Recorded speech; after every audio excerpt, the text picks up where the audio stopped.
Good afternoon, RCBC. My name is AJ Campos from the Human Resources Group, and welcome once again to another webinar on mental well-being. As you all know, we had a successful part one on August 18, where we talk about tips on how to take care of our mental well-being. And today's session is to address the clamor of having another discussion about this very important topic on mental health. But before we begin, we'd also like to say hello to our colleagues watching us on YouTube. Hello, everyone. And also, just a quick reminder, if you noticed earlier, you saw a QR code, which we are going to flash once again. So please scan it and sign for the attendance sheet. I'm sorry, attendance. This includes the ones watching on YouTube. So just don't forget to scan the QR code, sign up for your attendance. And incidentally, ladies and gentlemen, tomorrow happens to be an important day for RCBC. Do you guys know why? That's correct. It's our anniversary. So let's check if our chat is working by typing happy 61st RCBC. I encourage everyone to please type in the chat or in the chat box, happy 61st RCBC. Come on, ladies and gentlemen, and special shout out to our colleagues who's been with the bank 10, 15, 20, 25, 30, and 35 years in service. And of course, to everyone, happy 61st anniversary RCBC. At this point, let me now call on the Human Resources Group Head, Ms. Wen Subido, for the opening remarks. Good afternoon, Ms. Wen. Good afternoon, AJ. Good afternoon, RCBC bankers. And advance happy anniversary to us all. No? So tomorrow, September 23, marks our 61st year. Thank you so much for signing up in this pre-anniversary offering, di ba? No? So several of you may have attended last month's mental well-being webinar in the colloquial language, blockbuster, di ba? Yung session na yon. No? And this afternoon, actually, I know that we have also reached our capacity limit, no? And that's why we have to open a private YouTube link so that our other colleagues can log in and listen in. And as mentioned, we have several webinars in the past related to COVID-19, whether it's about COVID-19 itself or about the importance of being vaccinated, agile webinars for for business unit and several others, but mostly dealing with our physical well-being. No? So we have also been releasing a lot of advisories on mental health. We have free teleconsult with MaxiCare, facts about mental well-being, etc. In fact, this morning, if I may share, I hope you have read it all, that we have partnered with MaxiCare to already cover our employees who needs medical care if found COVID positive. So this is a home care program for our employees. But of course, these are all for mild to moderate cases only and are subject to MaxiCare's assessment. But I just wanted to mention that, because we're talking about our general well-being. So going back to our webinars, since most of you asked for more webinars like this one, so here we are. So last month we have actually tackled anxiety, how to deal with it, how to cope with it, and this afternoon we'll talk about resilience and self-care. And very timely, as we are celebrating our 61st anniversary, I'm sure most of you would agree with me that resilience is one of the obvious traits of an RCBC banker. We have experienced all the challenges one can possibly imagine. So, uurungan pa ba naman natin itong pandemic na ito? Of course not, right? So, these two shall pass. So, hence this afternoon, we're fortunate that our speaker accepted again our invitation, right? So I have actually watched some of her FB Live sessions, and we figured we can invite her again for an exclusive session with us. So let's start the webinar. AJ, you have some house rules before you introduce our guests this afternoon. Yes, Ms. Wen, thank you very much. And ladies and gentlemen, after the discussion or after our speaker delivers her topic this afternoon, we will have a Q&A. All you have to do is just type in if you see a Q&A button or icon below your how do you say this, sorry guys, but it's actually below, no, just put there, no, or in the chat box, type your question and we will try to answer, no, the questions later on. All right, so once again, thank you very much, Miss Wen, and at this point, are you guys ready na ba? Sige, ladies and gentlemen, no? Like what Miss Wen mentioned earlier, we're happy to bring back once again our speaker to talk about resilience and self-care. But before that, let me quickly introduce to you Dr. Michelle. So she is a family psychologist, board-certified psychologist, and award-winning author. Her expertise includes family life and relationship, parenting, well-being, and developmental psychology. Through psychoeducation, our speaker integrates extensive work experience and academic training on children, adults, and families. She has more than a decade's experience of being a full-time guidance counselor for premier exclusive schools for girls. She is currently a part-time faculty at the Department of Psychology and the Family Studies postgraduate program in Miriam College. For her advocacy, she is a pioneer advocate in the field of digital parenting and well-being. In 2017, Dr. Michelle was invited to be part of the experts meeting in UNESCO Asia Pacific, Bangkok, to complete the digital citizenship framework. She is a graduate of BS Psychology at the University of Santo Tomas, took up Masters in Family Psychology at Miriam College and PhD in Family Studies at Miriam College. She is a sought-after speaker in various forums and media, co-creator of the award-winning Mindful Mom campaign with Mommy Mundo. She holds a live stream, ladies and gentlemen, podcast called Coffee Break with Dr. Michelle via Facebook, YouTube, and Spotify, which focuses on real life conversations about family, well-being, and faith. She is a loving wife and a proud mom of two. Ladies and gentlemen, please give a big RCBC welcome to our speaker this afternoon, Dr. Michelle Alignay. Hello, Dr. Michelle. Hi, Michelle. Abby. Hello, Miss Wen. Thank you, AJ. Yes, Talagang hello. pinakilala ulit ako sa lahat. Yes. Pero Of course. I am greeting you, everyone. Happy 61st anniversary. I am here to celebrate with you, and I hope you will indulge me for the next hour to talk about this topic that stands really. I'm glad that this stands for one of the core values of RCBC, and that is resilience. Dadagdag natin dyan ang value ng self-care. Now, if we see, a lot of people are overusing these terms. Hindi ba? Itong mga nakaraang buwan, you see how people, di ba meron nga mga naging hashtag, pagod na akong maging resilient. Have you read that?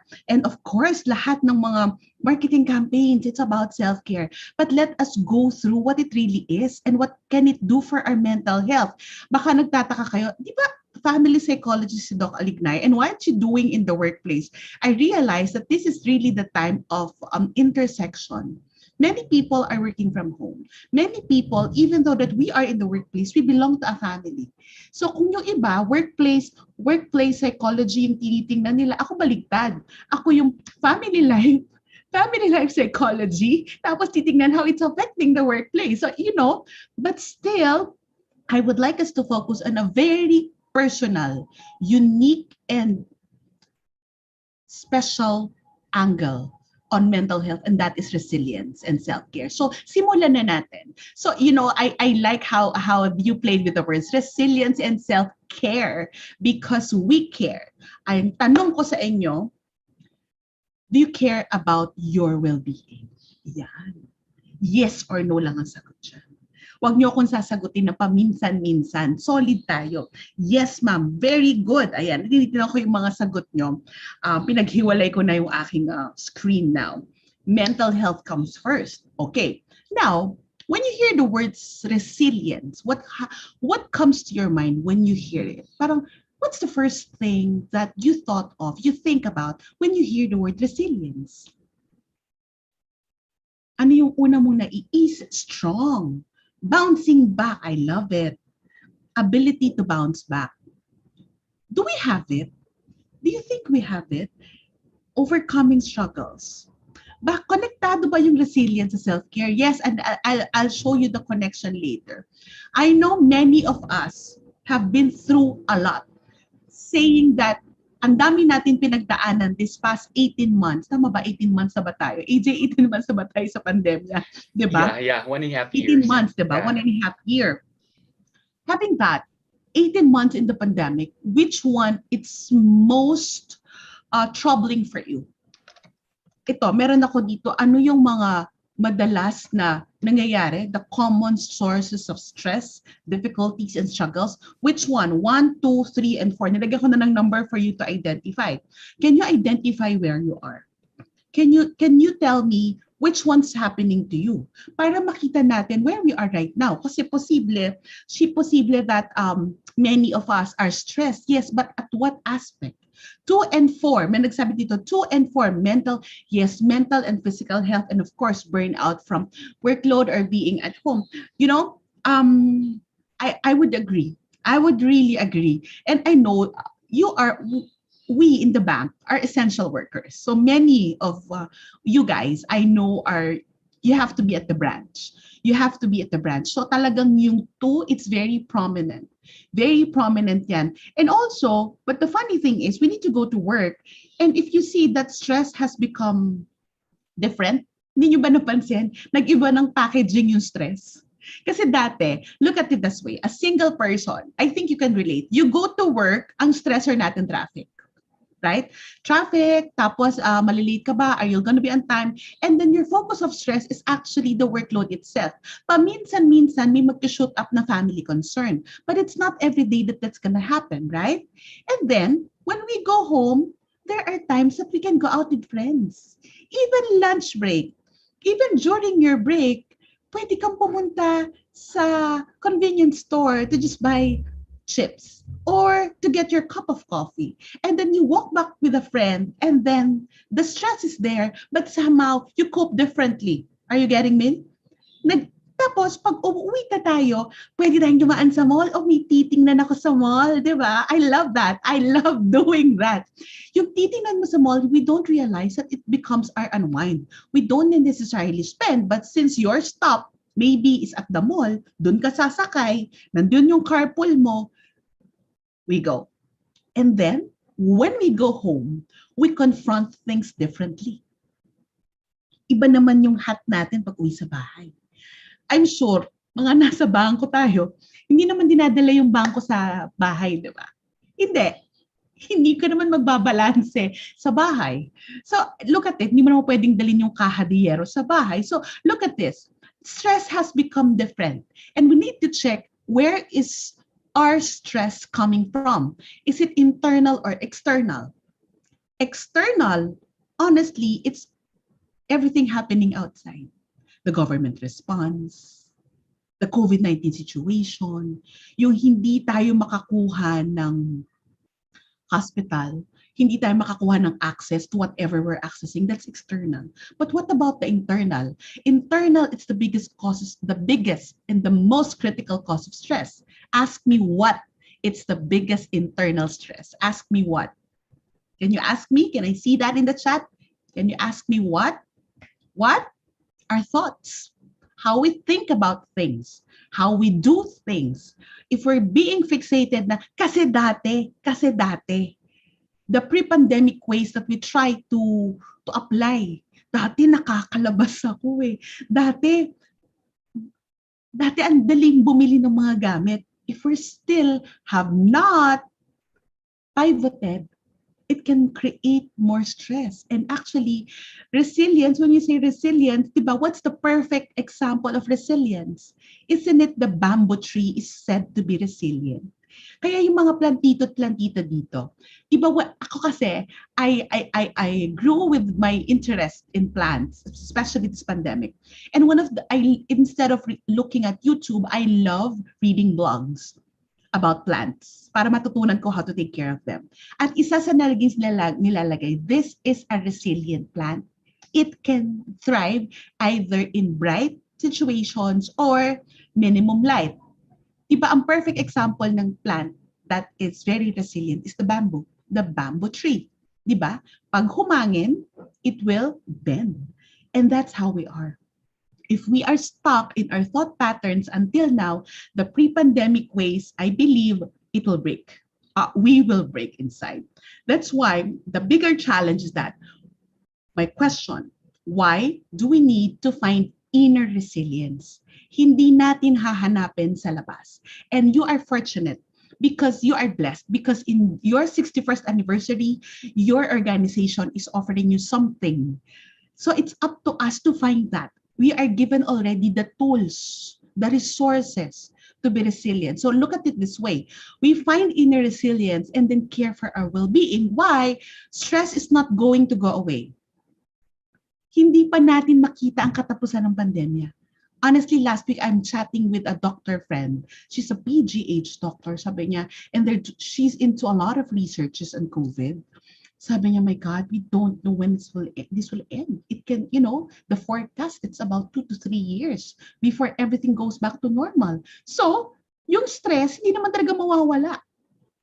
Stress has a cumulative effect, and that's what I want to warn you about. Many are already at the brink of mental health collapse, burnout, and emotional breakdown simply because they do not acknowledge stress and it's already padding up. I've heard of people, I'm sorry guys, I need to say this. Iniintay nilang matapos yung lockdown. Totoo pala. 1 year into the lockdown, I've heard of a friend, my God, meron pa palang nag-iintay. Before they do life, before they go back to what they need to do, they're waiting for the lockdown to be lifted. And it can be dangerous. Where are you here? Are you starting to find your inner resilience and pivoting? Because when we say we can pivot, it means that we are resilient already. Because look at it this way, talking about resilience, the more we experience difficulty, the more we can use it to strengthen us. Nasa atin lang yon. I don't want to sound so preachy, but look at it this way. Steve Jobs, isa sa favorite quote ko na sinabi niya, we can only connect the dots looking, what? Can you fill in the sentence? Backwards. Diba? Paatras. Hindi mo makikita talaga yung connection one with the other if we are trying to connect the dots now. Hindi nga natin makita yung dots. So here, all these breakdowns, I would say all the things that we've been through in our lives, all the difficulties, challenges, everything now, it's actually what we harness to be able to be resilient. For the 61 years of RCBC as a company, I believe natutunan na nila dyan kung ano yung hindi dapat na practice at yung best practice nila, ito yung continuously you're evolving, right? And that's how it is because a company will not survive 60 years if they're stuck in the past, if they're stuck in the non-digital ways. So we need to learn how we can be more resilient. But how do we understand resilience? Let's look at resilience in an expert's point of view. It's said that resilience is the psychological capacity to adapt to stressful circumstances. And it's not that. It's just not to adapt. Kasi may mga tao, there are certain individuals who are, looks like adapting, but they cannot bounce back. Hindi makabalik. Naiwan sa pre-pandemic time. It's a process to build resources towards searching for a better future after potentially traumatic events. So if you've heard of may kapatid sa resilience, it's called now PTG, post-traumatic growth. There are areas of post-traumatic growth because before we're always looking at ano yung pangit na epekto, but we can also look at the other way. Ano yung magandang mangyayari?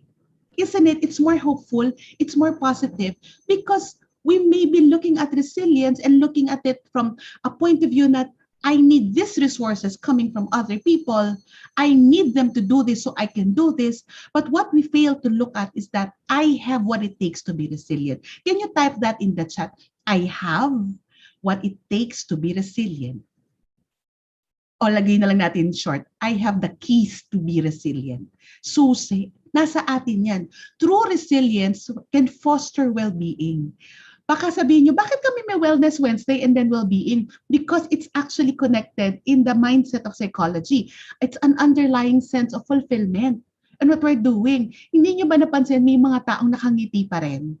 Kahit na hirap na hirap. Meron yung minsan parang wala ka naman pinagdaanan. Hindi naman halata. Kasi they have found that inner resilience. Internalizing experience of well-being brings inner strength, which in turn makes you more resilient. You know what's the secret? For us to be able to tap the inner power of resilience, hindi yan dapat na may nangyari lang. Kasi if you compare two people, two employees, pareho lang naman pinagdaanan na COVID yung pamilya, somebody passed away, but how come the other really fell bad and the other one can still able to smile and be grateful that they're still alive? We still have pang sense of smell. We're still here, guys. We're still here. So look at it this way. Well-being and resilience promote each other in an upward spiral. When we have that resilience, we find that well-being, lumalabas, they complement. Diba? You see what I mean? Wait, I think. Okay, true resilience, the key to knowing the two persons na magkaiba ang respond, how to turn the passing experience into lasting resources is to know, to identify, and to reflect about it. May mga tao, di ba, there's a kasabihan. Kung meron kang pinagdadaanan, pakiduktuhan. Pag meron kang pinagdadaanan, anong gagawin mo? Di ba? Daanan mo lang, wag mong tambayan. Tama, Tony. Daanan mo lang, wag mong tambayan. But let me tweak that. There are some people, dinaanan lang literally, but they did not figure out what lessons to bring with them. So ito, medyo gawin natin, let's make it more, let's dissect it. Kung meron kang pinagdadaanan, upo ka konti, kapi-kapi ka, dasal ka, tapos namnamin mo kung ano yung mga lesson na tinuturo sa'yo ng pinagdadaanan na to. Because those exact lessons will be your inner resources. Are you with me? So personal checklist. I'll run through you just some points, 10 points, and check how resilient are you. Are you excited? Tingnan natin kung ano yung score nyo, ha? What makes a resilient person? Positive. 1. Are you positive? Can you foster positive emotions? Kahit na meron kang pinagdadaanan, can you still be happy and satisfied? Next, optimistic view of life. Maganda pa rin yung tingin sa buhay. 3, appreciate humor. Nakakatawa ka pa rin. You can still smile, di ba? Grateful. Can you still thank God that, wow, I still have that sense of smell. Even though that I had COVID, wow, nakakakain pa rin ako 3 times a day, minsan nga 4 times pa, di ba? So first, positive. Tingnan nyo yung, these are 10 points, just clustered together. And then next, task-oriented, active about life, and do not wait for things to happen. You know what I mean here? Hindi mo iniintay na may magpadala ng ayuda, hindi mo iniintay na may magsabi sa'yo mukha ka ng haras, napapagod ka na. You do things for yourself. You start doing something. Next, can identify issues that can be changed, then change them. Itong bagay na to, kailangan ng gawa ng paraan. I'm not gonna wait for people to tell me, but this needs to be done. Next, accept that what cannot be changed. Ito yung pinakamahirap. This pandemic, one of the biggest struggle is that we want to change people. We cannot. We can only change our mindsets about those people and circumstances. So nasan tayo dito?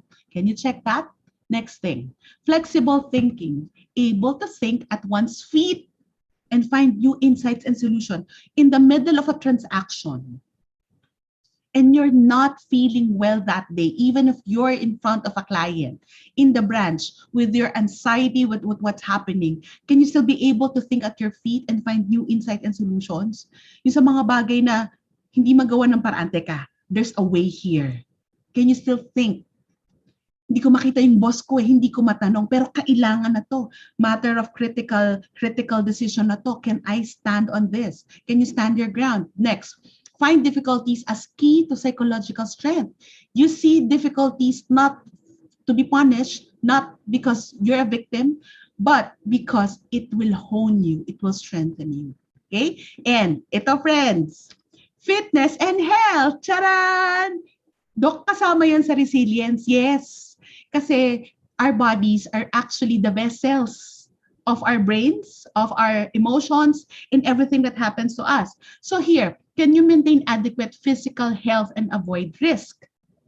Despite that some of you are essential worker, you're going to the branch, can you still exercise, beef up yourself with good food, do not drink excessively, and avoid careless behavior. What's careless behavior? Hindi nagmamask. For now, careless behavior na yun eh. You're in the middle of a situation where a lot of people, you allowed yourself to be in that situation and you did not take the proper protocol. So that's careless. Ayoko kasi ang bothersome ng may mask. But you know, it has been proven, talaga the mask really is the one protecting us. Kasama na yan, friends. So ito, 10 yung points na yan, the underlying from that checklist. What is your score? You don't need to tell me, but I would like you to check. 5 and above or 5 below? Next, what area is your strength? Sa 4 na yan, is it your positivity? Is it being task-oriented, flexible thinking, or fitness? And you are fit, not because, I'm not saying that you're sexy, but you are emotionally and physically fit. And what area seems to be weak? What area do you need to work on? Diyan tayo pupunta. So you need to continuously build our resiliency. You know Viktor Frankl. I saw yung kanyang book, Man's Search for Meaning. Parang ni-revamp na. It was released recently, but the favorite quote that that Viktor Frankl said is that when we can no longer change the situation, we are challenged to change ourselves. And let's quantify who is Viktor Frankl. And as he is a survivor, he's a Jew. He survived during the Holocaust, and he authored one of the pillars of psychology, a therapy called logotherapy. So yung book niya, Man's Search for Meaning, one of the most, if you have not read about it, but look at it this way. Para tayong nandun sa middle of Holocaust, diba? Doon meron siyang fear of death because anytime they can die. Now, it's the pandemic situation. So we can move into that kind of thinking. The premise of resilience that I would like you to understand, there's so many literature on resilience. Napakaraming study na dito. But I would like us to look into the inner resilience, that the premise of resilience is that everything is always changing. Given yan. Change is constant. Next, change causes suffering when we resist it or ignore it. Ano ibig sabihin nito? Lalo tayong nahihirapan pag hindi tayo nag-cooperate sa mga nangyayari or hindi natin pinansin. We cannot be ignorant at this age. Hindi natin pwedeng sabihin na, hindi ko alam na nabago na pala yung rules eh. I think in the bank, it's very true for you. Magbabago kayo ng rules and then there's this client, ngayon lang po ako nagpunta ng bangko, hindi ko alam na hindi pwede eh. Diba? Parang napapakamot na lang kayo ng ulo.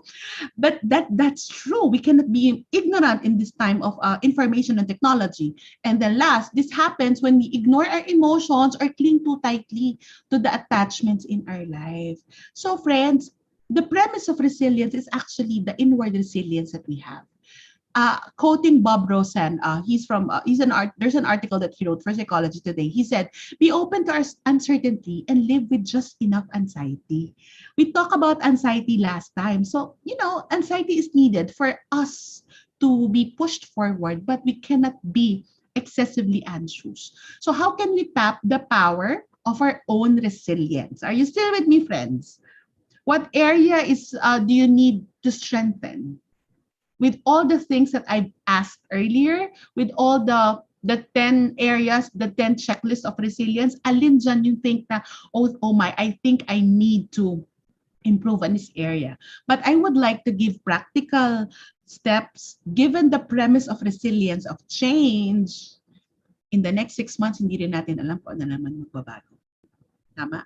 Lalo na pagkatapos ng May elections, hindi na naman natin alam kung anong magbabago, di ba? So we have to tap the power of own resilience. Because in all honesty, our resilience is dependent on us. Our well-being is dependent on us. Unang-una, napakasimple, pero napakahirap. Can you read this with me? Embrace the unknown. Embrace the unknown. The other day, I was talking to a college student, and she's a very, very adorable young woman. Very organized, very much anticipating what will happen, very active in the org. She's taking a pre-med. Ayan, napakagandang bata, matalino, aktibo. But her tendency is to be very organized and to be very future-oriented. She's into fitness. And what happened was, she had an injury, so she cannot exercise. Kasi talagang bodybuilding eh. She's trying to operate on what was working for her. That collapsed. She cannot move.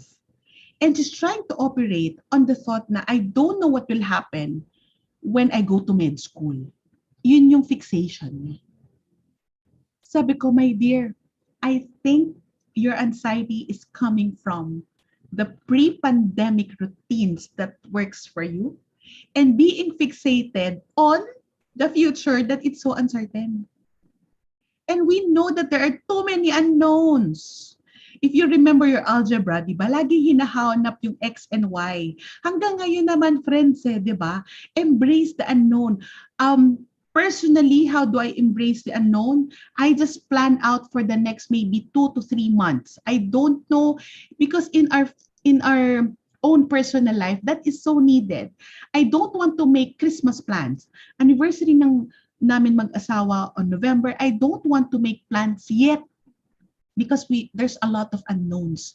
So if your source of stress is actually trying to give knowns, givens to the unknown, then it's hard to be resilient kasi nga unknown. Napakasimple pero napakahirap.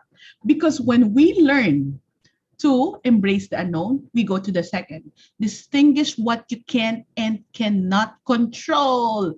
Can you say that with me? Distinguish what you can and cannot control. Do you know that prayer for serenity?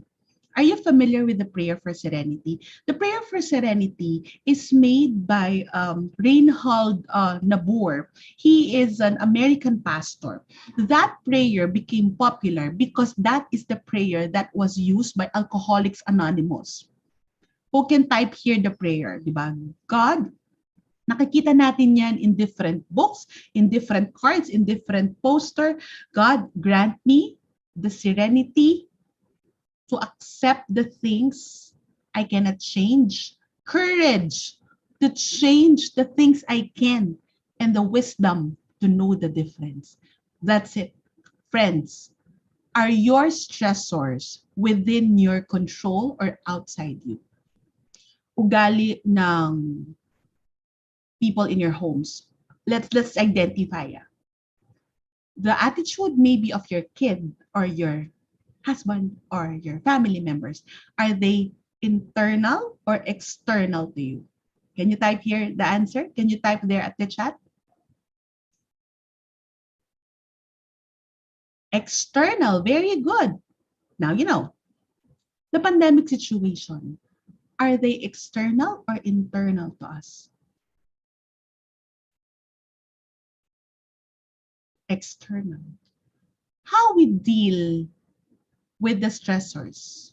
If I'm going to exercise today or I'm going to have a long bath, is that internal or external? Internal. Friends, there are people saying, I don't have time. When you say I don't have time, you are not harnessing your inner capacity. Then later on, you'll see that stress is not many things that stressing us is actually beyond us. The more we get stressed, if we keep controlling the unknown and the uncontrollable. So this is something very practical. If you think that things are beyond your control, we need to start tweaking how we look at it. And number three, become comfortable with being uncomfortable. I have to ask you, what is that most uncomfortable situation that you've been through the past 6 months? The past 6 months. Maybe financial discomfort, maybe a confrontation with a loved one, maybe a meeting with your boss, maybe a difficult client that you need to deal with, nagde-demand ng face-to-face meeting, maybe a big account that you're opening na natatakot ka, talaga bang totoo ba itong legit na negosyo to? Totoo ba itong mga nakapirma dito? So we are given those uncomfortable situations. There are unknowns, but we have to also become comfortable with being uncomfortable, exactly like wearing our mask and our face shield na truly uncomfortable. We have to get used to that. We have to get used to the feeling of everything happens inside the house. We have to get used to the feeling before when I was starting to do these webinars. I was so uncomfortable with the chicken of my neighbor. My God, it's really stressing me out. I cannot do anything kahit na kinausap namin, ayoko makipagbaranggayan, but I have to deal with the discomfort. I have to deal with that uncomfortable external stimulus that I am getting. So become comfortable with being uncomfortable. Can you name one thing in your life? And can you put that in the chat? What is it that you need to be uncomfortable about? If you're not comfortable to put it for everyone to see, you can just directly chat it here for the panel to see, because we would like to check where you are now, what's happening to you. But those discomforts, those moments of uncomfortability are actually the one who's strengthening us. Diba? Yun yung tumitibay tayo. So another thing, number 4, be tough to be gentle with yourself. Friends, this is tough to listen to. But are you gentle with yourself? Or are you harsh with yourself? What do I mean by this? Be tough to be gentle with yourself. Dok, anong ibig sabihin yan? Well, one is that if you need to stop work because that's when we end, that you have to draw the line, and you have to because you need to take care of other things maybe for the house. And if you don't meet what you need to meet, can you tell yourself, it's okay, you can do better? Are you kind to yourself? Because sometimes what I realize is that we are the ones who's very critical about who we are, about our performance, about our productivity, about meeting our objectives, meeting our goals. Nothing wrong with that. Nothing wrong with that, friends. But what I'm saying here is that we need to learn in this situation.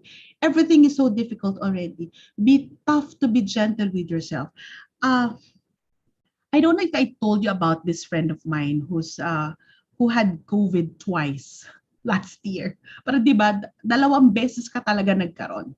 But this young woman, she's a working single person. She's very sociable. She would go with friends, she will serve in her community. And then now she said that now she's living with her tita, and her tita had COVID, so she needs to monitor her. Even though they're in the same house, they need to be, of course, in quarantine.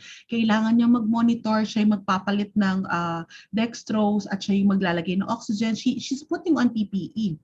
But last Saturday, when I had a workshop, she attended.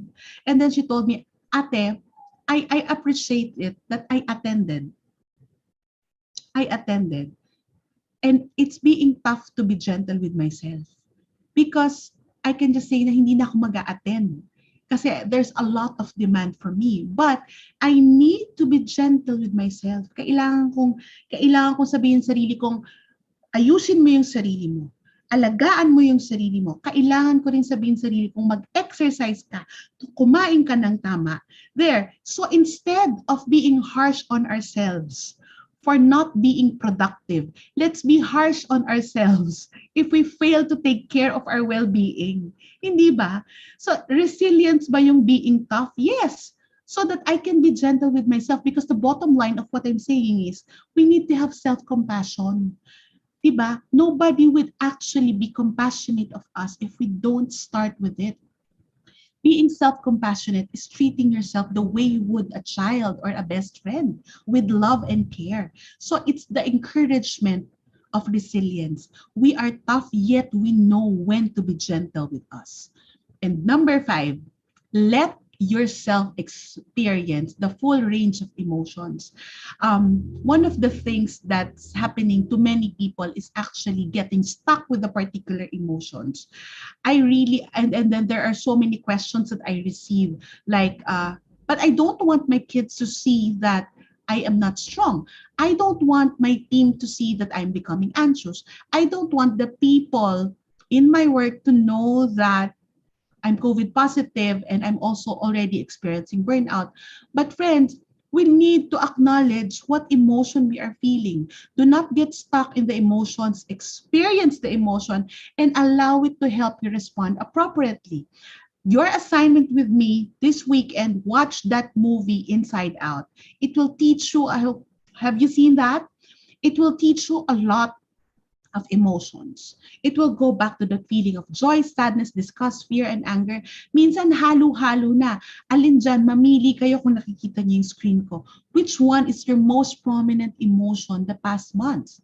Many people would say it's fear. Some people, it's actually disgust. Some people, it's sadness. And there's a lot of people battling grief.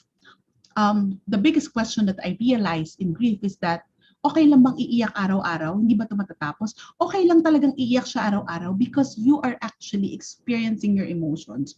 The problem is that when we get carried away with the emotion, there's nothing wrong if we feel. What is wrong if we don't allow ourselves to experience it?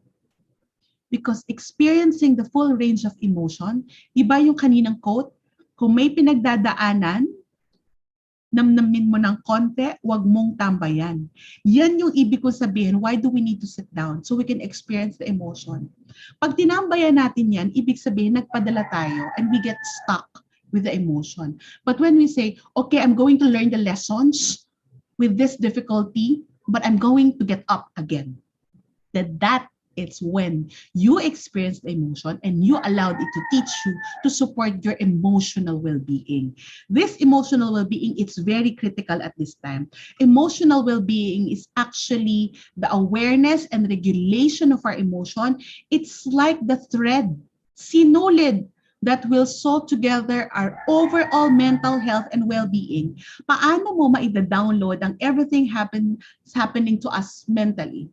All the stressors happening to us, it goes to our head, to our brain. It compromises our mental health. But how will it be ingested by our overall well-being? It's actually the emotions that will connect it. It's actually the emotional health that is too critical. Other people see it, ang mental health, kasama na dyan yung emotions. Yes, but do not forget that you are a person with emotions. You don't need to be swept off by your emotion, but please, if you need to say, I am upset today, I am afraid today, I am happy today, I am anxious today, be honest enough to admit. Can you be honest enough to admit to me?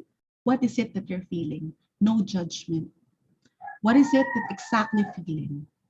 I feel distracted with the manok and my neighbor, o diba? Pwede ko sabihin yan. But right now, I am just so eager to be with you. Can you just tell me? Tired. See? There's an emotion that you are feeling. Please help yourself. Emotions are free. They are tools to live better. Being mindful of your thoughts and emotions is actually very critical. The thought process, like what I said earlier, our mental health, our thoughts, is the key to our emotions, and our emotions will point us to a need. Our emotions will point us, oh, that's why I'm upset, because I feel disregarded. Oh, I am anxious because I am not seeing some certainties on the projects that I am working on. So there you go. So what do I need? Wait, I need today to just slow down. I need today to do something. Maybe I need to exercise. Maybe I need to release. Can I call you? Can I just rant about this? There you go. So it points us to a need. So help yourself, friends. It's important for us at this time. Ang daming emosyon na sa stock. When emotions are stuck, it can create a lot of issues, mental and physical health. So we need to support each other here. Okay? Sabi nga, it's okay not to be okay. But I'll add with that, yet we do not get stuck not being okay. When in life, I would like you to look at this quote. Life is not what it's supposed to be. It's what it is. The way you cope with it, what makes a difference. The way we cope with life makes a difference. And I would like to ask you, how real are these to you? Alin dyan, we're talking about resilient. So, alin dito ang too real, too magnified with you guys? Toxic stress, difficult relationship. What is that thing that is too real, too relevant for you this pandemic? Maybe the last 6 months. Difficult relationship, burnout, grief and loss, loneliness, depression, mental and emotional health issues, spiritual disconnection. See? Well, for me, personally, it's actually number 2 and number 3. I had that early this year. Thank God I'm better. Almost all. These are real and it's happening. Remember, before pre-pandemic, we do not need to deal with everything. Pa-isa-isa lang yan. Depression, there's grief among your family, but you nurture as a family. But friends, ngayon parang we cannot keep track anymore. Oh, this happened to her and this happened to one person. So, there's just too much. And what I'm saying is, these stressors can be so true, but I would like to tell you that many of our stressors are beyond our control. So I'm moving now. While we are becoming resilient, the best way to support our emotional health, our total well-being is through self-care. Self-care is within our control. Anong gusto nating i-manage? Yung stressor or yung self-care natin? I would like to ask you, ano yung gusto nyong i-manage? Yung self-care nyo o yung stress? Yung stressor. Aren't we too tired to put solutions to problems na pwede na maging proactive? You know what I mean? When we say that, oh, I just would like to address the stressor. Yes, you can address the stressor. But why not spend your energy in doing self-care, in providing yourself with nourishing activities? So let's go to that. Anong gusto nyong i-address? Are you with me? Stressor that is beyond your control or your well-being? So that when stress happens, you are equipped. Because there is such thing as the mind-body connection. Our body is a significant source of information about our well-being. Stress can create a disconnect between your mind and body. So when severe stress happens, I would like you to reflect what happens to you. Ano ang indicator sa katawan nyo na naka-absorb na siya ng sobrang stress? What is your body telling you about your stress level? How does your body speak to you?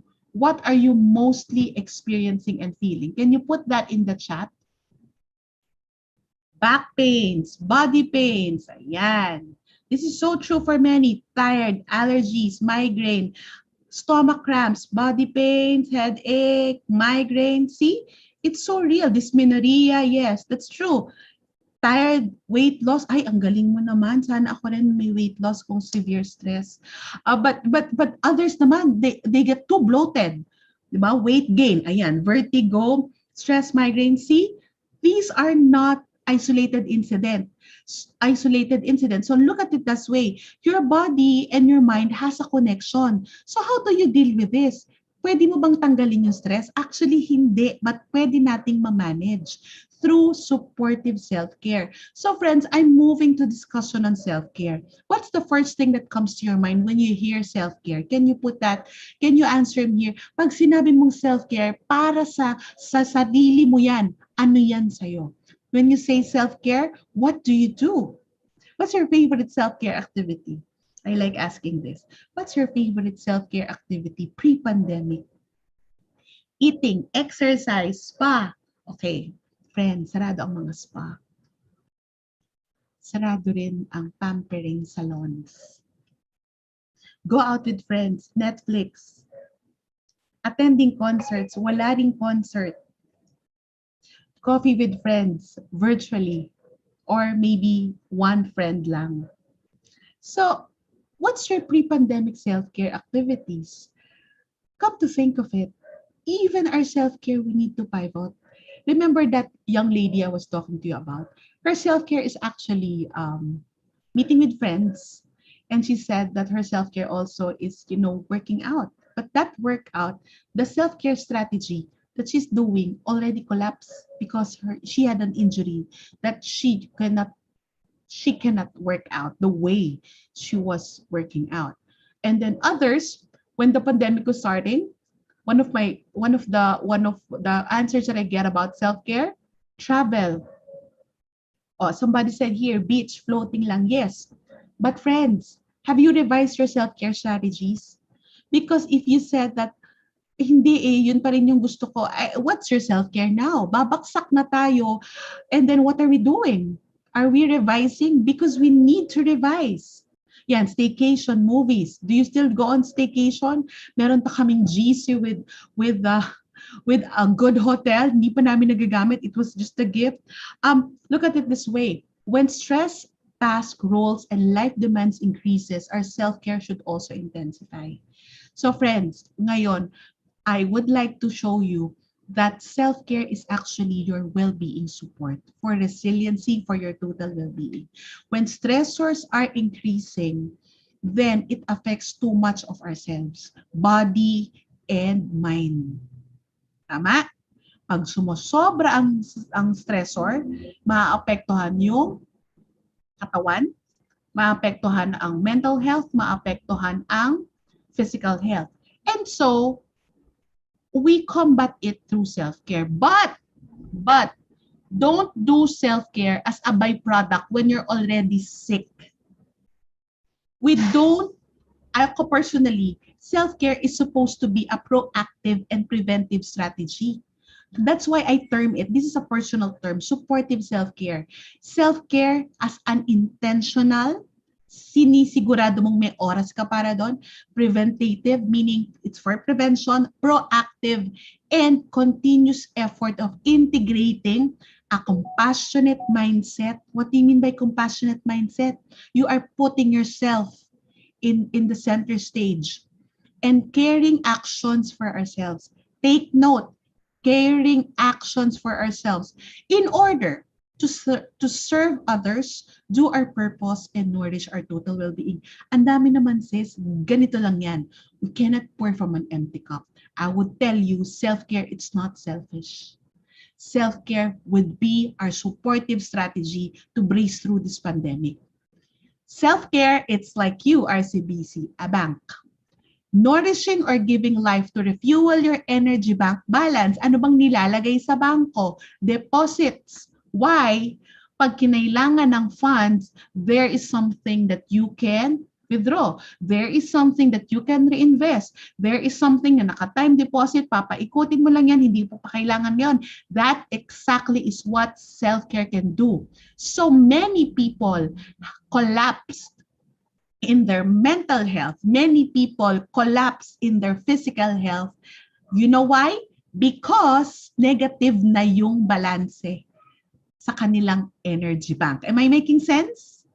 So you just don't do what you're doing because wala lang. When you say, I am doing self-care because I need to fuel up myself, that makes sense. We don't do self-care because it's our self-indulgence. Magkaiba ang self-care sa self-indulgence. I'll tell you the difference in a bit. But I would like you to look into it. Self-care is not selfish. Self-care, it's not self-indulgence. And self-care, it's not being self-centered, because we do it so we can have more love to give. We do self-care because we need to support ourselves. Can I just tell you a bad news? Can I tell you a bad news, friends? Are you still here? Can I give you something that you need to think about? Gusto nyo ba Tagalog or English yung bad news ko? Tagalog or English? English. No one will take care of you. No one will take care of you but yourself. No one will support you but yourself. Your organization is giving you this session. It's a way to support. You have your health card. It's the way to support. You have your salary to use it for good. But nobody would let you jump off your bed to exercise. Nobody will tell you, wag mo nang kainin yan kasi that's not healthy. It's not good for you. Nobody. And nobody, no one will actually tell you, pahinga ka na kasi baka ma-burnout ka. Wag mo nang isipin yan kasi hindi ka naman nila iniisip. That's the sad news there. It's really bad, but it can be good, friends. Kaya nga tayo resilience eh. Because self-care, it's actually a tool for us to be more resilient. It helps us cope. It helps us recover, especially for those who are recovering from failed relationships, nakipag-break, nakipaghiwalay, nagkaroon ng recovering from COVID or any other sickness. It serves as a protective function and it helps us flourish as person. Can I just tell you, as I mentioned, I had burnout also early this year. I did not note the signs that I have burnout. See, I'm already teaching it, but I did not note the signs. I note the signs that it's already burnout, but ang akala ko, hindi, lilipas to. But because of my self-care strategy, my counselor friend who I was talking with, who noted it, she said, you are very highly functional and you are already doing so much. That's why it becomes a supportive and protective function for me. In short, puno yung energy bank ko. So kahit na ang daming stressor that I went through, that you might be suffering from it also, meron akong nahuhugot. Meron akong napapaikot. Ay, mababa ngayon yung interest. O, iikot mo muna yan. Pag kinailangan ko, saka ko kukunin. May deposito ako sa aking energy bank. Are you still with me, friends? So that I can still do my work. I have kids to take care of. I have a husband to relate with. I have a family. My mom is still alive. I have work to do. I have a mission to do work for you and for other people. So who will support me? Ako lang. Same with you. Ikaw rin lang yung susuporta sa sarili mo. No matter what resources given to us, it's up to us to actually harness its full potential. So here, what are the self-care guidelines? I don't want to walk you through anong gagawin mong self-care. But in the self-care that you've learned, in the self-care that you have practiced, and the self-care that you're practicing, let's see if these are that. Okay, simple. Ideally, self-care is simple. What do you mean by simple self-care? It doesn't cost too much. Hindi kailangan mahal. Give me a simple self-care. Somebody said here, planting. The other one who said, read a book. That's simple, yes. Writing songs, yes, that's for free. Virtual kwentuhan, yes, that's another thing. Listening to soft music, yes, that's another one. That's too simple. It's a change in mindset. Friends, I like taking a bath. When you take a bath, you just don't clean up. You use it also to nourish yourself, to massage your body with something good, and to indulge in the senses of smell, the touch that we need. That's simple. Is that sustainable? Yes. Is okay. This is travel sustainable? Is travel a sustainable self-care strategy, friends? Kahit na gustong-gusto natin, kating-kating na tayo mag-travel, is it sustainable? No. So tanggalin na natin siya kasi indulgence na siya for now. Honestly, hindi na self-care yung travel. Okay, itong tanong ko ha.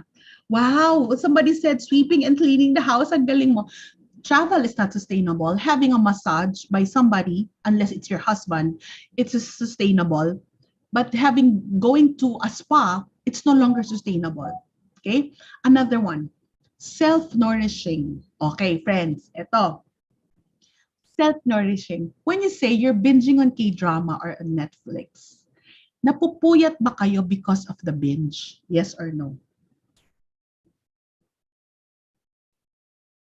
Yes.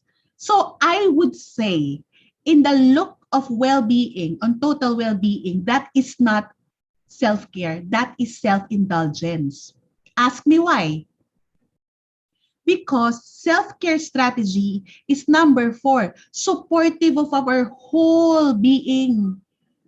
But if it's affecting our sleep, at bababa ang immunity natin, at bababa ang ating, what do you call this? Yung length of time that we sleep, 7 hours is the ideal sleeping pattern for adults.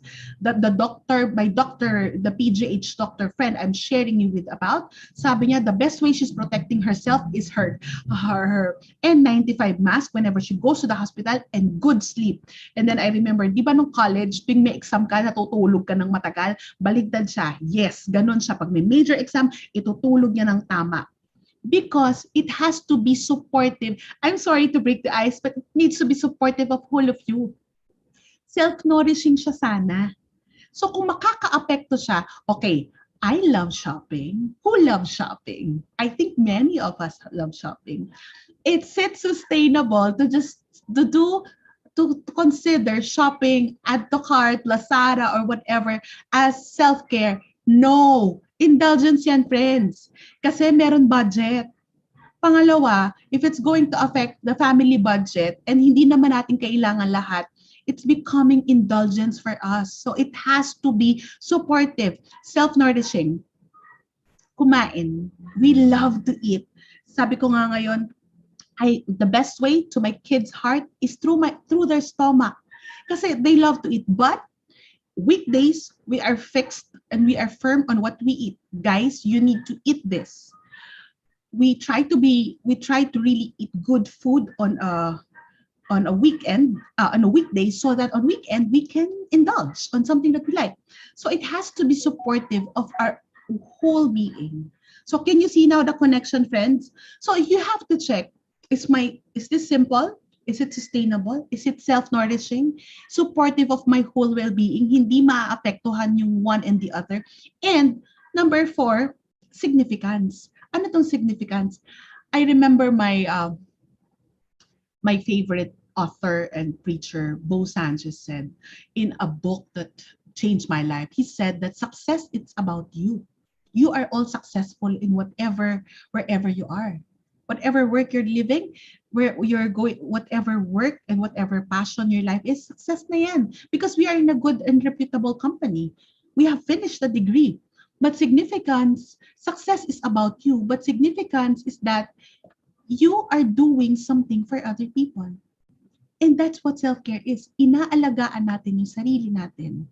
For example, if you are a mother or if you are a daughter, if you are somebody who's taking care of your older parents or maybe your children, we are taking care of ourselves not because we would like to indulge, but we are taking care of ourselves because we would like to give more. We would like to serve more para hindi tayo maubos.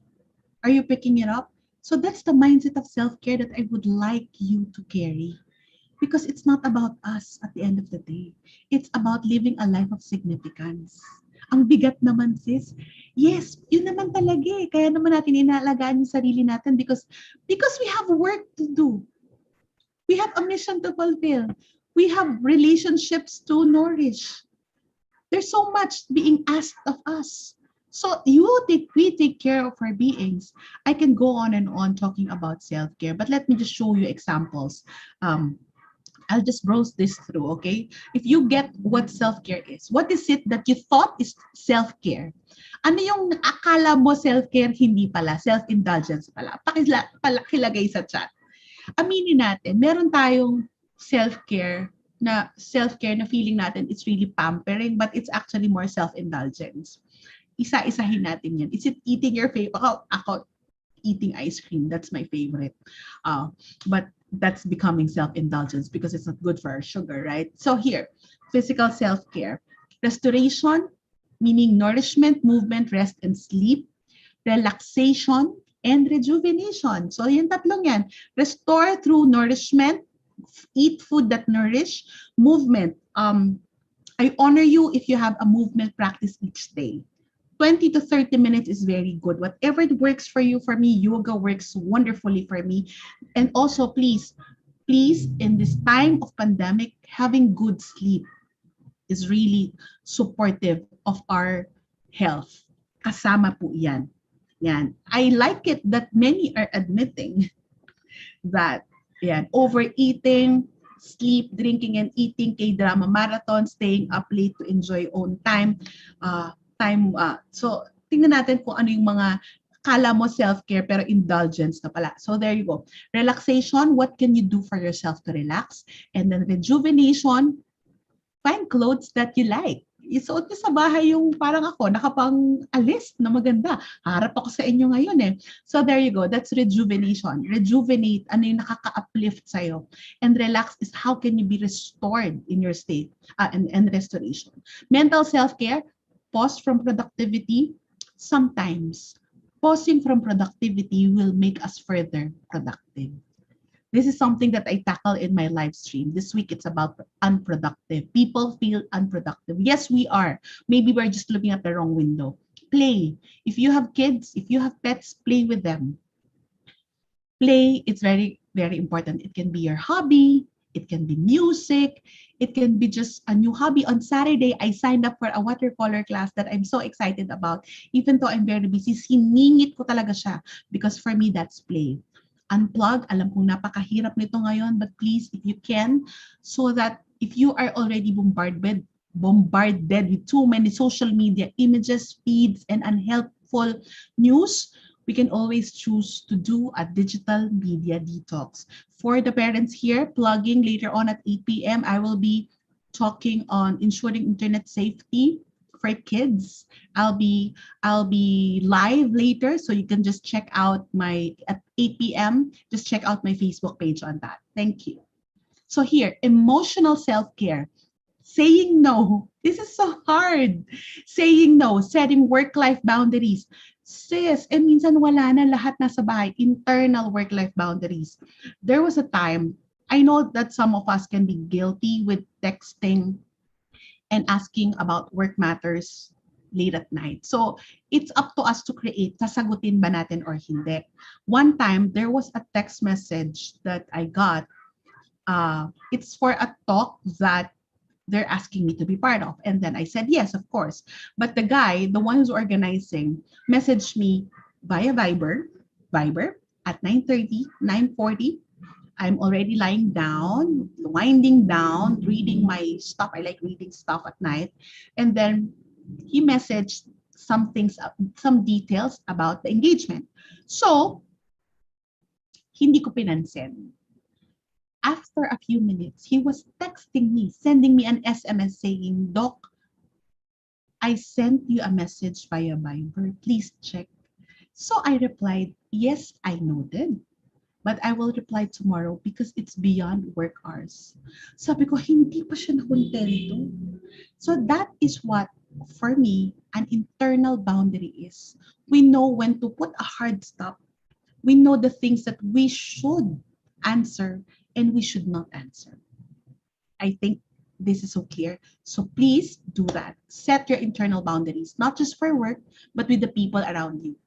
You stay away from toxic matters or energy depleters. May mga tao na magme-message sa'yo tapos matotoxic ka lang. So wag na nating patulan para hindi tayo maubos. Okay? So stay away from energy depleters or energy vampires. Social self-care. Relate offline than online. If you are at work, look at it this way. You have the blessing of people around you. So try to laugh with them. yung mga nasa branch. Kahit na sabihin nyo, yes, we're going to the branch daily, but it's actually also helpful because you are with people. So celebrate, show that you care, laugh and enjoy each other's present. Prioritize relationship, connect, listen, and talk regularly to the people you love, the people who matters. That's social self-care. I have this coin term, LDR. Uso ngayon ng LDR, even families. Pero now, we can do LDR still and do, this is you connect with the people who matter. 1, you listen. 2, deliberate acts. 3, recharge. Recharge with your family. Maybe just, talk about some stuff that can make you laugh. Another thing, deliberate acts. Alam niyo yung pangapadala ng ayuda? Di ba ang saya? It was my birthday last month. And then I got some surprises from people, from friends. Yung favorite ko na bread, may nagpadala sa akin. Sabi ko, wow, thank you, Lord. That's actually deliberate act of showing me love. Even with I think that one of the things that we can do when we have friends and family na may namatayan, or maybe one time I have family friends na nagkaroon ng COVID but they have small kids, so it's hard for the couple to really take care of things. So sending them food, nothing much, but will be very helpful. So those are deliberate acts. Listening to friends, sometimes you have to ditch the chat, but what we can do is just connect. Kanina, I called a friend, literally dial a friend, Viber a friend. Kasi nakakasawa na ang kausap lang natin ay chat. So talking to people will actually help. So listen, deliberate acts, and recharge. We need that. We need the social connection. And most importantly, to cap everything, I'm almost ending, it's spiritual self-care. Hinuli ko to, pero ito, friends, there's physical, there's mental, emotional, social. But if we lack spiritual life, no matter what religion we have, then para saan ta't ginagawa natin itong lahat? Our source of significance is actually our source of faith. So whatever religion we have, its significance is connecting ourselves to our bigger mission. And when we have spiritual self-care, we know when to pause, we know when to pray, how to pray, and we know what's ponder, to reflect about the things that we're doing, and also to pay it forward. Pause. In the morning, my practice, this morning, I have a talk with you, and then later on I have another one later in the night. So this morning I had a late start. So I take time to pause. I take time to pray. I have a prayer app also that I use. It's a Catholic prayer app. If you're Catholic, you can just send me a message. I'll tell you what is it. And then that's my prayer time. So another one is to reflect on the Bible verse, reflect on devotionals, whatever you're using. I also use it's another book on simple abundance. It's about life. It's not too religious, but it's spiritual. And pay it forward. What do you mean pay it forward? Help is that whatever, even though that we're going through something, there will always be people who needs our help. So maybe it's in a way of financial help. It's a way of just listening. Yeah, passing it on. Personally, I try as much as I can. Hindi ako magyayabang kahit na anong mangyari. I try that I give out to a mercy ministry that I support. So every time that my friend, she oversees the operation of a mercy ministry for abandoned elderly, and then they have about 70 lolos and lolas. So what I do is that my donation, sabihin niya, ibibili ko to ng ng pang swab test sa mga caregiver. So I know my money is going somewhere. So it's paying forward kasi kailangan din tulungan yung mga tumutulong. Yun yung goal ko doon. So, ibigay mo to sa caregiver ha. Kasi marami nang magbibigay dun sa mga lolo and lola. The caregiver. So, sis, kailangan ko ng tulong pambili ng vitamins for the caregiver. Okay, meron akong budget yan. So, then, it's paying forward, friends. My live stream is actually a way to pay forward.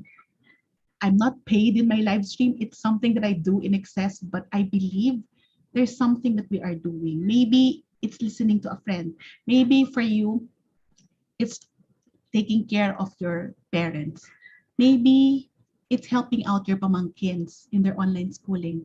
But whatever it is, wherever we are, even though that we have less, even though that we are in the middle of difficulty, meron bagay na pwede tayong magawa to pay it forward. And I would like to challenge you with this. Friends, create your own self-care kit. Create your own self-care bank account. Walang gagawa niyan sa inyo. RCBC has provided you already with the forms. RCBC has provided you with this platform, this forum. Kayo ang gagawa niyan, wala nang iba. Are you getting me here? Nobody would tell you to do this. But you have to start doing it so that you can create ways to manage your energy, your time, and well-being rather than manage stress and sickness. Bawal magkasakit, meron stress, bawal ma-stress ng sobra because it's not going to be good for us and for our work. So I would end with this quote that I put in my book, The Beauty of 40. It says, when we care for our well-beings, we progress to being whole. Not just well, we just don't want to be well. We want to be whole. And I invite you, you join me in my live stream. You try to check out what I do in my website and in my social media account. But I really hope that you find your own resilience and you find a way, new routines, new patterns, and new practices to be able to be more resilient, to support yourself. And that starts with self-care.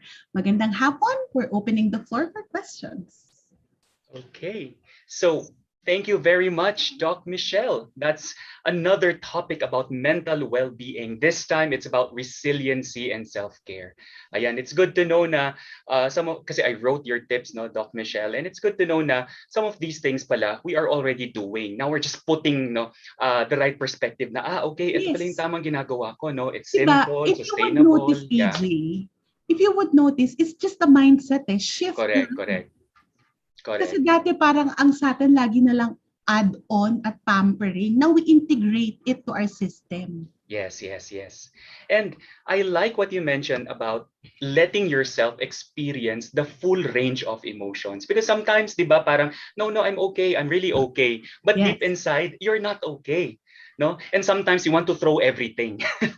Parang gusto mong magwala. But then, it's also good pala to also acknowledge na, right now, I really feel lonely. Right now, I really feel mad. I'm really angry. Or right now, I'm really happy. No? So it's good pala to also acknowledge how you currently feel. And it helps your well-being. That's EQ. Yes, agree. No? Okay, so thank you very much, Doc Michelle. So we are now opening the floor for our Q&A.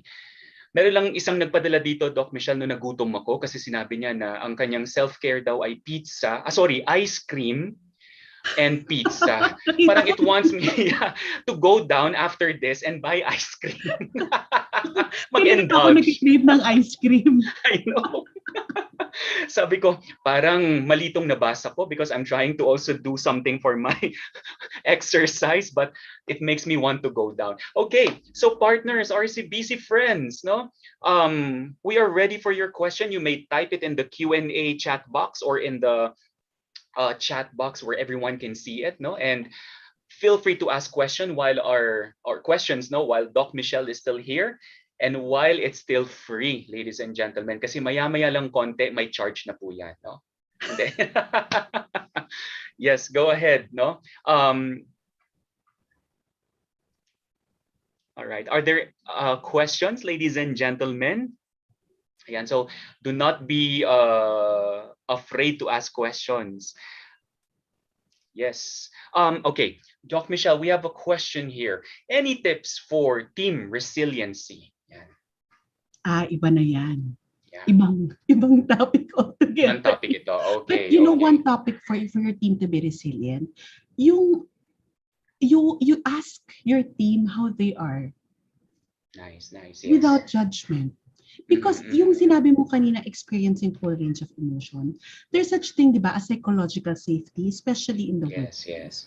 When you are that very safe person. If you are the boss or you are the supervisor or even just a team member, but you are that safe space for Yes. a team, it's going to be a culture among your team that will allow you to share.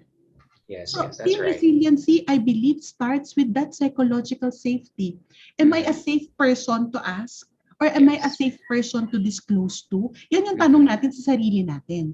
Correct, Because you know, correct. the tendency is that we keep comments agad. Remember, some people would just want to share. They do not Yes, want yes. solutions. Kaya yung LDR, listen yung una, di ba? I hope Yes, you yes. remember that. That is very critical now. Especially if you don't see your team. Like your training team, I think you're working from home, di ba? Yes, And we that's don't right. see, or sometimes in the office, but we don't see the way, di ba dati, we have pansit in the Mhm, pantry, mhm. you know, we gather. I experienced that during talks for corporations, and Yes, then yes. they will usher me to their pantry or to their eating hall, and everybody would be engaging and talking about the talk, talking about life. But we don't have it now. Correct, So please correct. still be that safe person that your team would work with. Yun na muna, kasi one at a time. Pero pag nagawa nyo yan, the psychological safety within your team, you'll see that you can easily talk about anything, even difficulties. Thank you, Doc. Okay, here's another question.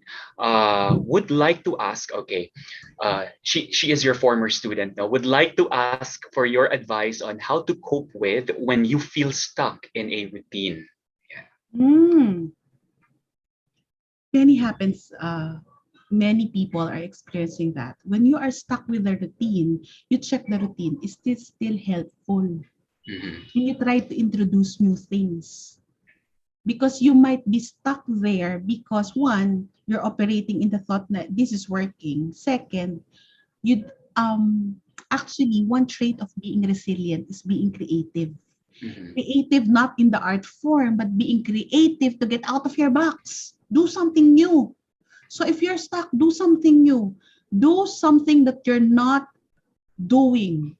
Like for Mhm. example, kung ito yung pwesto mo lagi sa opisina o sa bahay, but palitan mo. Ito Mhm. lagi yung Mhm. way mo ng suot mo, ito yung cologne mo lagi. Change. Mhm. Just, you know, that change in mindset will help you create new patterns. And Mhm. then new Mhm. patterns will actually help you create new habits. So it's really one step at a time. Look for Okay. something that you can tweak and start from there. Nice. Okay, another question, Doc. No, it's easy to say this too shall pass, but Hmm. some real problems are unavoidable or hard to resolve. So how can we stay resilient this way? This too shall pass. Actually, Yeah. lalo na yung mga may death, it's something that we're not supposed to say. Mm-hmm, Ideally. mm-hmm, mm-hmm. Kaya, di ba kasi ang bigat-bigat na, yes, but how can you be resilient? Don't, as I said earlier, do not look for the big picture. Look at Okay. that small picture. Look at that small point that where can I start? Sometimes, the key here is to stay in the process. Mm-hmm, You mm-hmm. are uncomfortable, nasasaktan ka, stay with that. Alam mo, literally, I'll just share how. When I Yes, had yes. my own burnout, Mm-hmm. parang sabi ko, Lord, ba't naman in-advance mo yung burnout ko? It's for me to teach about burnout. Parang na-advance Yes, yata yes, yes. ako. Sabi ko, but you know, there are days that I just need to stay there. Mm-hmm, mm-hmm. Nothing's happening. Meron lang akong mga isang task na magawa. Okay, I'm good. I need to tell myself that. I need to stay in that process, literally to experience the full range of emotions that goes with it, and Mm-hmm, mm-hmm. literally to be drained, to be emotionally drained. Yung wala lang, but I Mm-hmm. need to experience that. And then mind you, I see my progress, not the perfection of things. So that's my favorite yoga quote, progress, Mm-hmm. not perfection. Mm-hmm. So if you cannot think about these two shall pass, you look at Mm-hmm. the little things that you're doing that will make you see that I am getting stronger today. Mm-hmm. We are different. We are all different from how we are when this lockdown started, right? Yes, Kaya that's right. That's right. we're Mm-hmm. more resilient. Correct, That correct. alone, Yeah. di ba? 1.5 years of what's this of the situation no na it's still unknown no even if it's like 18 months na, and we still don't know what's going to happen no around us. But yeah, no, that's true that you also celebrate no the small successes na nangyayari sa iyo. This is I think we talked about this last time no during Mhm. part 1 na you have to celebrate, 'di ba? Whatever it is that you are able to achieve. Ayan. Kahit maliit. Okay. Kahit maliit lang yan. Ayan. Okay. So here's another question, Doc. How will we know, how do we deal with when the self-care coping mechanisms become problematic or addictive? Hindi na yun self-care. Okay. Remember, simple, sustainable, self-nourishing, supportive of your well-being. If it's already addiction, and that is excessive. Yes. For example, if you get addicted to workout, there are people like that eh. Yes. They don't want to deal with their problems, so dinadaan sa workout. May ganon. Right. Yes. They're concealing it. So they're becoming addictive to the workout because they do not want to deal with the issue. Some people, magne-Netflix na lang daw sila magdamag para kinabukasan, medyo numb na sila so that they do not deal with all the issues anymore. So that's no longer healthy. So hindi siya self-care, that's self-indulgence. Because it's already excess and affecting your totality as a person. It's like a cover up lang. Yung para bang the famous is I'll drink so I will forget everything, and then the next day okay, here I am. Kasi na ako nag-subside na yung alcohol, so back to reality. So hindi natin talaga totally sinasagot no kung ano yung nangyayari. Yun din toxic positivity. I see. Toxic positivity, we want to be positive but we don't want to deal with the real issue. Exactly. We're just concealing the issue. So there you go. You have to check that. Yeah.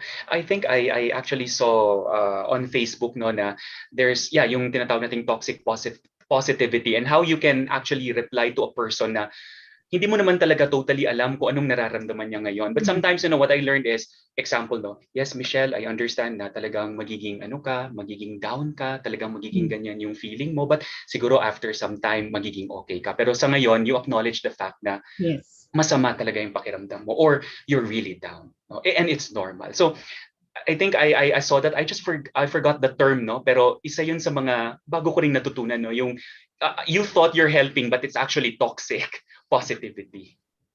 Yeah. Okay. Doc, here's another question. Do you think it's more stressful working from home than working in the office? It depends on your internal happenings. Depends on how you see it. Depends on your circumstances. There are people who find peace in the office. Yes. They would rather go to the office. But personally kasi I don't work in an office. I've been working from home and then I just go to school to teach. So magkaiba yung platform noon, 'di ba? Yes. But there are different stressors. They're unique. We cannot say one is true for the other. Because there are some who are thriving at home kasi mas marami ka nagagawa eh. Yes. Pero meron naman hindi makatrabaho sa bahay. Correct. Kasi nandiyan yung delivery, ikaw rin magluluto ng ulam. 'Di ba? If somebody in the house needs you, anytime they call you. So it really depends. Yeah. Well, in my case, I am more productive at home. No, I like it when I'm able to start. When I can start at 6 a.m. Kasi once I wake up after I prepare for myself, then I can already start working. Kasi my challenge before talaga, Doc, was the traffic. No, the time that I need to spend for traffic. I live like 4 kilometers away from the office, but it would take me 1 hour because I also live in the busiest street in Makati. So sabi ko, wala talaga akong magagawa kahit saan unless lumipad ako. But I have accepted that. No, that's already a reality that I've accepted. Sabi ko, wala tayong magagawa. If it's 1 hour, then it's 1 hour. Or I go home late. Para it will only take me 15 minutes. But yeah, no, I love working from home.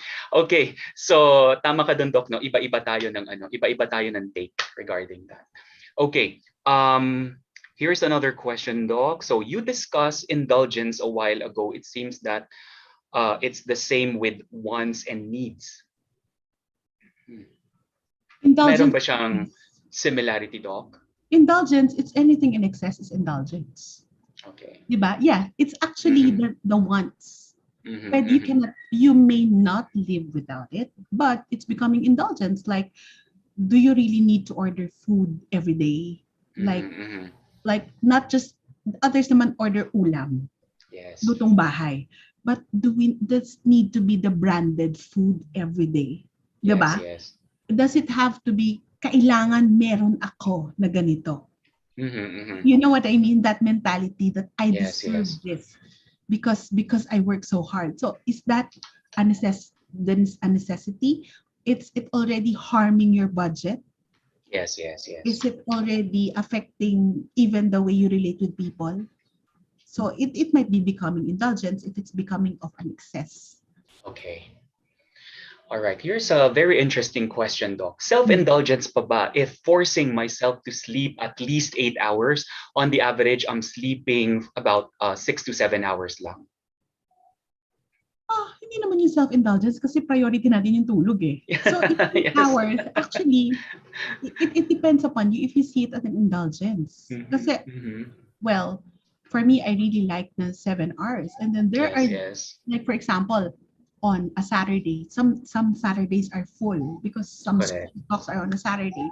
Mhm. So, gigising din ako ng maaga and then the rest of my brood are still asleep.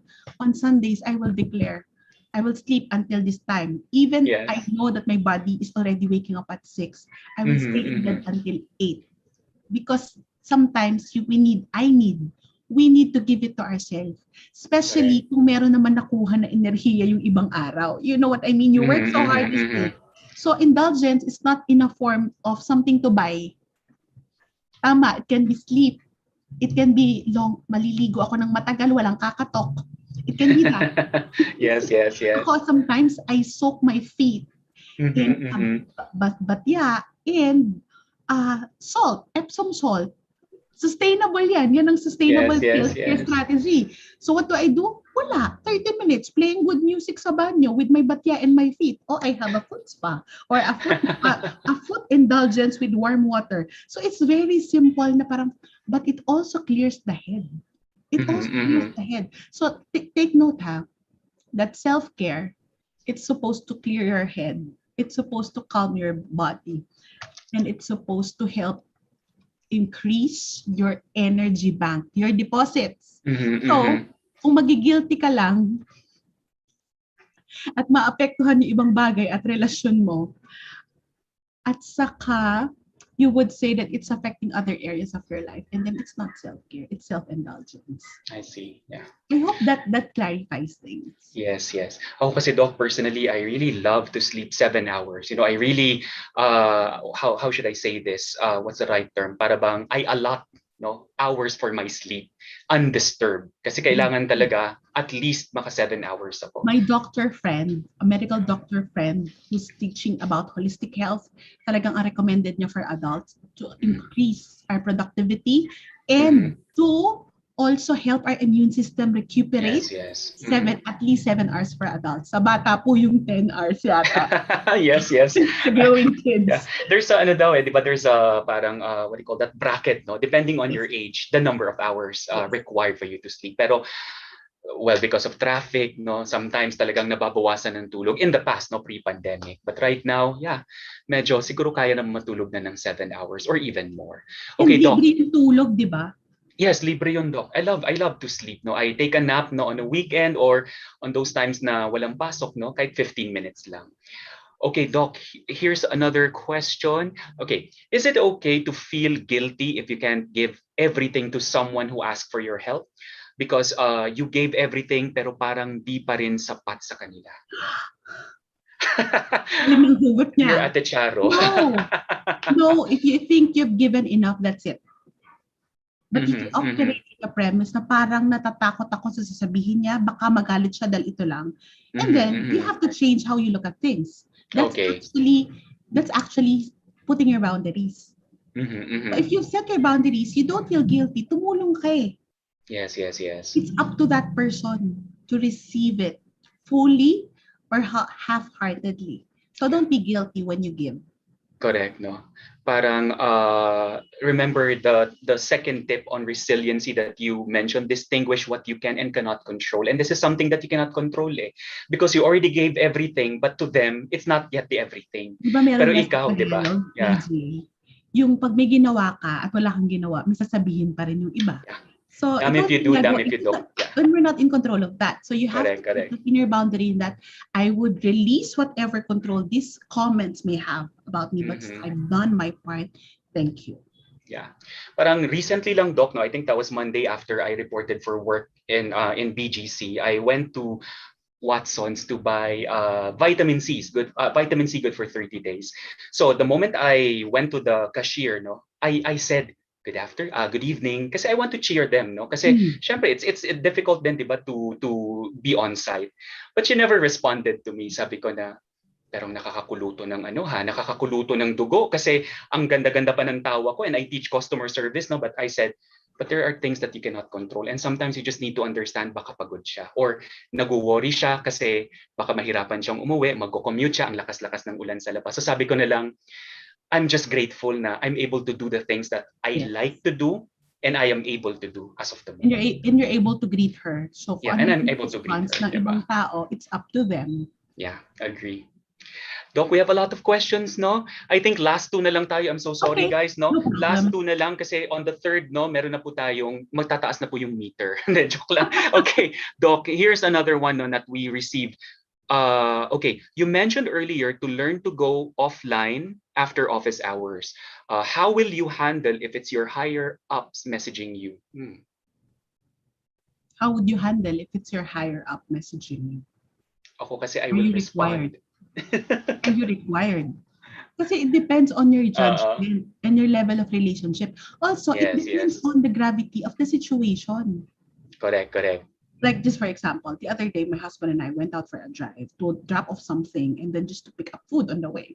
And then his boss is calling him. So, beyond work hours na, not naman too late, an hour beyond work hours. And then, of course, he took the call because kahit na beyond, and then, yes, boss. And then, tama, meron lang kailangan na kliyenteng i-attend to. Nabasa mo ba yung email thread? Sabi niya, kasi boss yung tao ko, may COVID yung family, naka-leave siya today. So, di ba? Be concerned. Yes, so, tomorrow, boss, I'll attend to it soonest. I'll be the one to attend to it if my staff cannot. I heard my husband say that. So, I learned from him because he's in the corporate. He's in the banking industry also. Actually. Yes. So, I see him that he knows how to put boundaries, but sometimes there are clients. You have a gauge who's calling you. There are clients na kailangan ko itong sagutin. Magpapaalam siya sa amin. Yes. Pero pag Sunday, talagang big no-no sa kanya. Correct. But if it's his boss or a client na alam nilang tinututukan nila yung concern, he responds. Hindi naman yan mga alas 10 ng gabi, alas 11 ng gabi. So I think it's up to our judgment also. I'm not saying that this is a black and white.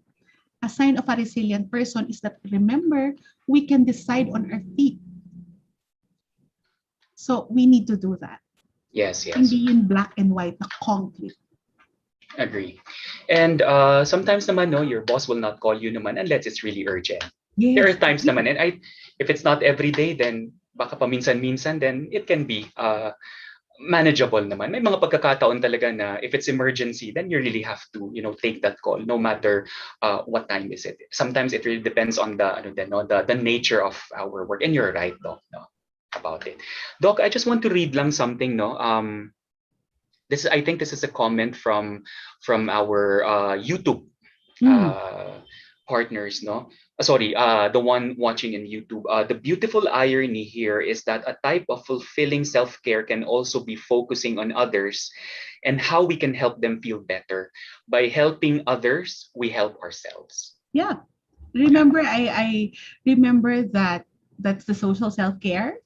Yeah. Also the spiritual self-care, it's paying it forward. Correct. In the process of, for example, for me, I do my live stream. Pati said, ba't yung pala lang i-record? I-record mo na lang. Ginagawa mo pa yan. It's actually it's actually a way to support myself also. And it's Mhm, actually mhm. a way to support other people. So, kala Correct, nyo, ng correct. iba sila lang yung natututo. I learn in the process also of what's happening to Correct. others. Yeah. And Doc, I'm a firm believer, no, this is my personal philosophy, no, na there's joy in giving. No? Mas Yes. minsan, mas masaya ka.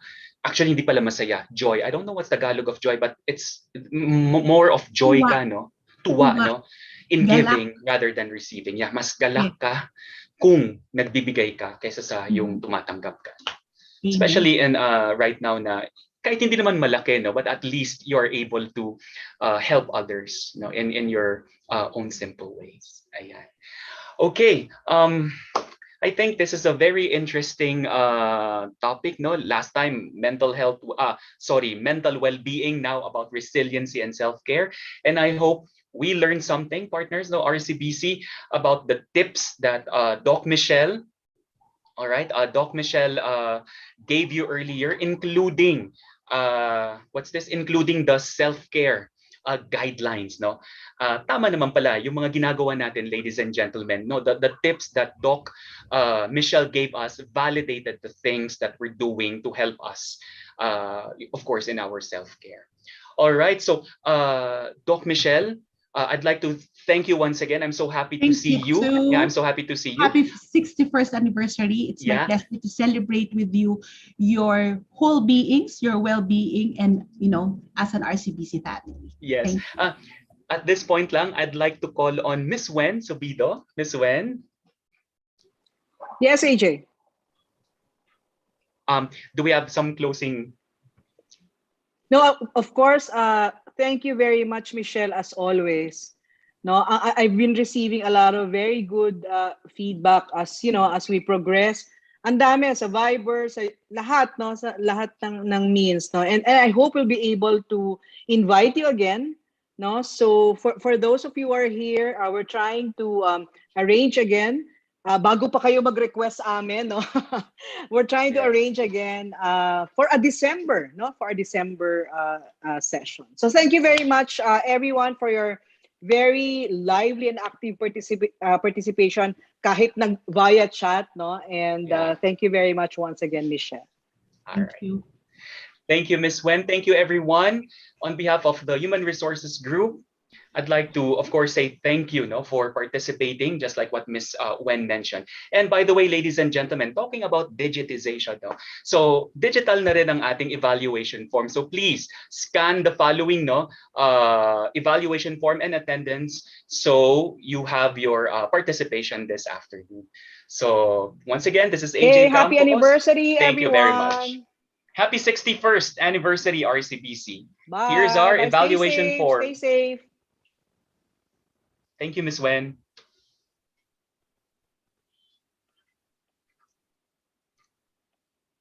Thank you, Doc Michelle.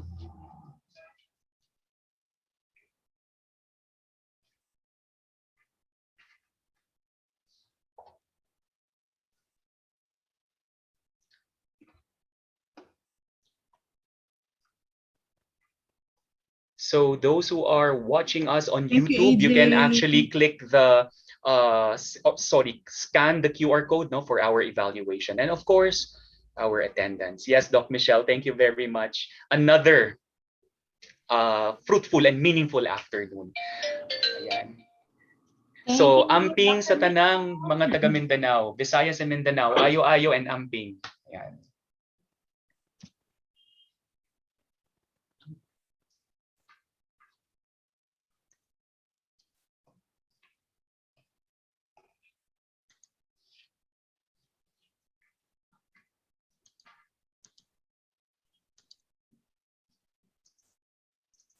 AJ, may PM ako sa'yo. Yes, yes, yes. Sige.